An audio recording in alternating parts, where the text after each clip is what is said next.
Good morning, I'm Chris Fox. Welcome to week 8 of 12 Weeks to a Trilogy. So we are officially 2/3 of the way through the challenge. I'm a little bit behind schedule. I didn't quite manage to finish book 2, Hold the Line, but I'm very, very close, and you'll see that in the recap section that we're going to go over next. The rest of the video is going to be about Planetstrider. So Planetstrider is now 100% finished. I got the edited document back from Tammy, integrated her changes, and have now published it. We'll show you what that looks like in the last section of the video. And then we'll go over my strategy for how I'm giving that away and trying to kind of build buzz for the launch. So that process has already started. Today is April 13th. I've got about 3 more weeks to kind of build buzz and get some larger lists and sort of get this rolling. And I'll show you sort of my plan for that. One last quick bit of housekeeping before we move into the recap section. Advertising. So last week's video you saw that I was a little bit dismayed over the amount I was spending on ads. I've since cut my ad spend in half, so by over 50%. And my sales have gone up by about 12 to 13%. So I'm seeing a little bit more in the way of sales, a lot less spent on advertising, and my ads went from losing money to a very small profit. So that's great news. And I'll continue to optimize it. It should get better over time, but the worst of the problem has been dealt with, and I'm moving forward. So yeah, that's where we're at. I'm going to jump into the recap section of the video, and then we'll get into Planetstrider. Okay, so let's jump into the recap. So we are looking at Hold the Line, which is book 2 in the series. As you can see, Acts 1 and 2 are completely finished. Most of Act 3 is written. I have 6 chapters remaining, all of which are pretty short. And that should all be done today without any problem at all. It's going to be less than 5,000 words. I am confident in my ability to get that done. Once I finish that, I'm going to jump right back to the beginning. And since I've already done the read-through, it's just going to be straight into the final edit. And it's going to be close, guys. It's definitely going to be close. So if we take a quick look at my calendar, we're in May here. Let's go back to April. Today is the 13th, and I need to send this book to Tammy by the 17th. So I finished the writing today. That gives me Friday, Saturday, and Sunday to finish the final edit. Then on end of day Monday, so 4 days total, I've got to get this off to Tammy. I have to. There's no way around it. I had originally wanted to start writing book 3 on that Monday, and I'm still hoping maybe that I can start that. If not, we'll push it back a day. But I'm only going to have a week to work. So the 24th will be my last work day for a little bit. And then I'm flying to Austin for the Smarter Artist Summit, and I'll be out of commission for a week. So I'm really at crunch time right now. I've got to make this next week and a half count. I've got to get book 2 out to Tammy and really start working on book 3. If I do, I've got plenty of time to finish. The challenge isn't officially over until I think the 12th. Yeah, there is the 12th and 12 weeks to a trilogy. So if I work really hard this week and next before Smarter Artist, I'm on track to finish in time. And that's great news. Now I'm going to keep this video fairly short just because I am pressed for time this week. We'll go into more detail of the edits towards the end of the trilogy. I'll show you sort of what I'm doing with Tammy. And today I'll get a little bit of a brief look at that when we go over Planetstrider in the next segment.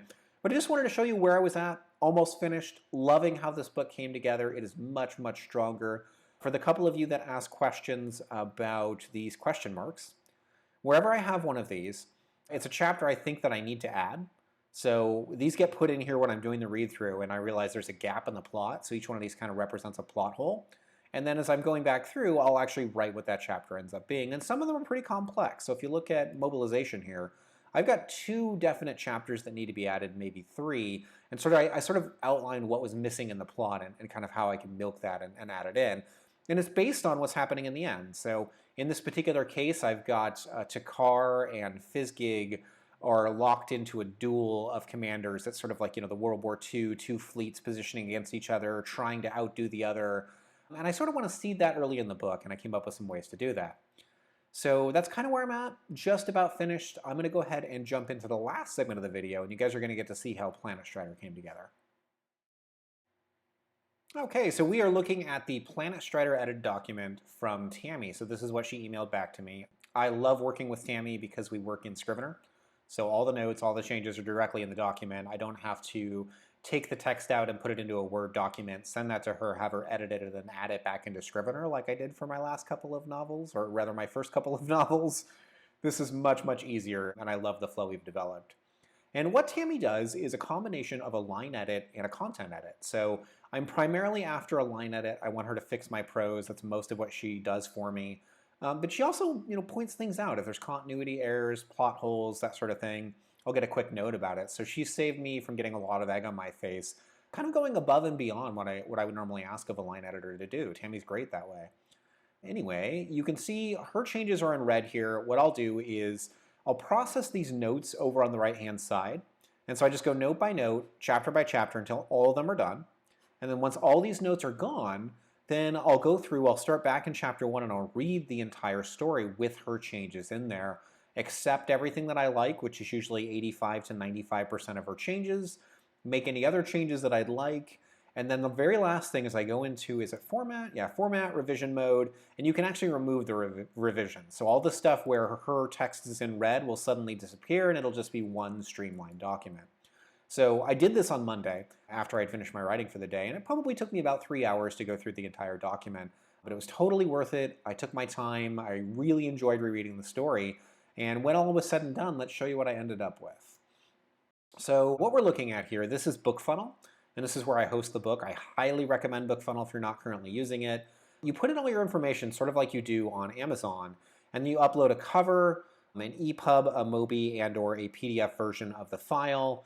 And then what they do is they give you a link that looks like this. So you can kind of build the page to be what you want it to be and put whatever text you'd like. But this is how mine came together.